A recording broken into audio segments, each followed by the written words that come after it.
Okay, here I am down in the garage now with my new PEBL, and I've had it for a couple of months now, so it's time to start thinking about some general maintenance issues and a few things that have come up. And so I'm just wanting to clue you guys in on where I stand with all of that. Just as a reminder, this is a electric assist tricycle, essentially, that runs with an electric battery-powered motor that's charged with a solar panel that I have here on the roof, and it's also just like a bicycle pedal assist. So those two sources of energy, which leave a zero footprint, makes this a very ecologically sound vehicle to get around in. However, a few things have come up that are going to require my attention and some maintenance, and so I wanted to do a little video to sort of like clue you guys in on that. The number one, for probably the most important thing that I've got to address right away, is something that happened a couple weeks ago as I was pedaling up Main Street in downtown Dallas. I started to feel a little bit of vibration first in the pedals, and then hearing a little bit of a grinding sound, and then, well, the next thing I knew, well, I'm gonna have to take you down up underneath to show you what was happening. So here I am up underneath the PEBL, and this is where my problem is, right here. As you can see, this little tube here that goes around, it's meant to go around this chain right here, was frayed, and something started rubbing in it and actually cut through it right here, and as it cut through, it started dangling down, and this is probably when I started feeling the vibrations. It eventually came down and to the point where it was like this, and once it started hitting the ground as I was going, that's when it started making a much louder noise, and I decided I needed to stop and figure out what the problem was and see if I can fix it. What I did was, once I got a look up underneath, just a second here, I'm in the garage and people are driving around. Basically, this part was dangling down, making quite a bit of noise. I decided I needed to get down up underneath and figure out what the problem was, because it was obviously something that needed to be addressed right away. So when I got down there and I saw this dangling, I thought, I'm not going to be able to use this right now. So what I did was I just found a way to sort of wrap this up around the chain here for the pedals, so that it wouldn't be dragging, and then I'd have to, from here on out, until I get this thing fixed, I would have to be doing the pedals only, or the batteries only from there forward. So that's what I did. And so once I got home and took a closer look at it, I tried to figure it out, and I figured, well, I don't know what to do. So I decided to just cut this part off so it wouldn't hang down anymore while I was going around with the battery only. In hindsight, I wish I would have just left it on there, because I thought that it would be easy to find a tube to replace this. But to replace the tube, that meant I'd have to take off the entire chain, which is quite elaborate, as you can see, as it goes all the way through from the wheel through all the way to the front of the pedals and through different little wheels and things like that. So that would have been quite a complicated process. So I decided what makes sense is just to sort of like get this thing back on here, because I think what the problem is and why this started coming apart was that it just sort of came loose, and when it came loose, it allowed it to go up here, and I think it got caught up into part of this part, and the chain was rubbing on it, and just sort of deteriorating and then coming apart. So I'm thinking what might be the best solution is just some good old Gorilla Tape, and go ahead and put this back in place, and then try to seal up as best as I can with some Gorilla Tape, and line the seam up onto the side, because I think that's probably the safest place for the seam. And if I can get everything back on there and lined up like that, I think that it might work. I'm hoping so, but I'm going to give it a try. So let's give that a go. I'm not going to bore you by letting you watch me fumble around and trying to get this all in place and make all that happen, because I've got a feeling I'm going to run into some difficulties as I do it. But we'll see.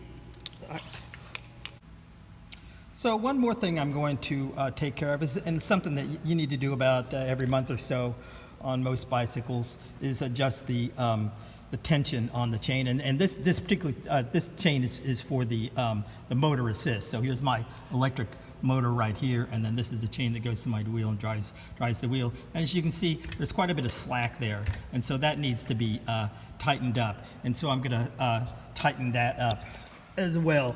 And basically all I do here, right here, is just loosen these bolts right here, which will allow this thing to slide back and forth. Once I sort of loosen this nut right here, and then I crank this one tighter, and it's the same thing. I'll have to do the same thing over on the other side because it's on both sides of the body. But and then just sort of tighten this up, and as I tighten that up, it will actually, instead of shortening the chain, you might think, well, to get rid of that slack, you got to get a shorter, you know, take some length out of the chain. But what you actually do is it will actually be sliding the tire, the wheel backwards, which is what will create more tension on that chain. So that's another thing that I'm going to be doing right now in terms of just sort of general maintenance. And then, of course, all bicycle chains need to be lubricated on a regular basis to make sure that they stay well lubed so they don't get any rust buildup or anything like that. Okay, so I've got all the work done. I tightened the chain on the motor chain, so that's the way it should be. And I managed to get that tube back on the chain, and I just took it for a test ride, and it looks like it's going to work out all right. I'm going to have to keep an eye on it, though. When I get back to the garage, I'll probably get back up underneath to make sure everything's still in place. But it looks like that's at least going to be a good temporary solution until I can find a new tube for that. And so a few other things that I've done, I'll go ahead and take a little bit of time now to show you about a few other sort of modifications, not necessarily maintenance things, but a few modifications that I have done since I got it. And one of them actually is right here with these side rear view mirrors. Originally they didn't come out far enough because I've got shorter legs, so I had to move my seat forward. And as I moved my seat forward, the angle on the mirror that they had on there, the edge of the door sort of cut off quite a bit of it. So I thought maybe I ought to go out and look for a mirror that will come out a little bit farther so I can get a better view. So I've replaced the mirrors, and I've also done a few other things I'm going to show you. So here's the mirror. It also has one of the nice things about this new mirror that I've got. It's got a little blinker here that when I put my turn signal on, I've got turn signals here on my PEBL, so that when I'm making a turn, it will also light up and indicate that I'll be making a left-hand turn on my left rear view mirror, just for a little extra protection. So and then of course I've got another one on the other side. But what I have not done yet is actually hook up the electric yet, so I still have a loose wire over here. This wire right here is what I'll need to hook up to that left turn signal to actually make those operate. You also notice right in here I've got a little spot to put my iPhone. One of the nice things I like to do with the iPhone when I put it in there is there's a little app, because this doesn't have a speedometer on it, the PEBL doesn't, but there's lots of speedometer apps that you can get for your smartphone. So I just put my phone right in there, and if I'm curious about what my speed is, and it'll tell me exactly what the speed is that I'm doing right now. And that's about it as far as my modification. Oh no, that's not it. Actually, another thing that I've done, let me go around I put in, this is something that I'm probably going to take out though. You see here, can you see it with the reflection? I've got, I don't know if you can really even see it there, but I've got a rear view camera right there, and it shines right up here. I don't have it on right now, but it will give me a rear view at the rear view window. However, it's kind of cumbersome. It doesn't really work that great, and to be perfectly honest, my rear view mirrors on the side, my side rear view mirrors, really pretty much show everything I need to see. So I may be taking that out because I think that's a little extra, and it takes up a power source. I've got these USB power outlets here that I can use to power my iPhone, and I also have the rear view camera plugged into that as well. And so that's really just sort of taking up a space that I could possibly use for something else. So I'll probably be taking that out. So, oh, and another thing that I've done for my dog Sweeney, I've created this. It actually has a nice little interior in here, but my dog Sweeney, I didn't want her messing it up, so I just got some corrugated cardboard, lined it, and cut it to the exact shape of my back seat and everything, and covered it up with a bunch of Gorilla Tape, good old Gorilla Tape, and made a nice little sort of dog-proof back seat for my dog Sweeney. So that now where I don't have it is actually on the floor, and as you look around you can see I've got a lot of her dog hair on the carpet in the floor. Oh, another thing that I've done also, since it's so warm and during the summer, I've taken out the pedal area. That's normally, this bottom here down here is usually sealed off so that in cold weather doesn't come up. But when if it's just raining or something, the wheel wells are sufficient enough that there's not really hardly any moisture that comes up. I've already driven it once in the rain. The windshield wipers, by the way, worked great in the rain, and no water really splashed up under here. But this keeps it a lot cooler inside. While I'm riding around, a nice breeze comes up through there, and it actually feels really good. So I would imagine that since I live here in Dallas, I'm going to leave that out most of the time, unless it just gets really, really cold and I'm having trouble keeping myself warm.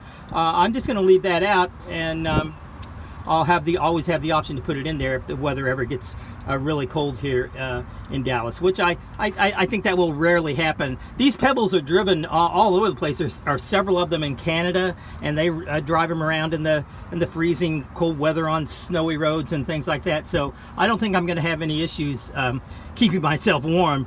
They do have an option though to install a heater, but I didn't get that option. The only other options that I got that aren't normally on a Pebble is the windshield wiper, the solar panel up here that I got to charge the battery, and I also got a larger battery to take me a little extra mileage if I need to. I got the 50-mile battery, so I could go.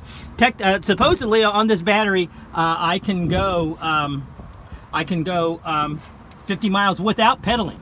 If I pedal, obviously, go even more. So, all right, that's it for now.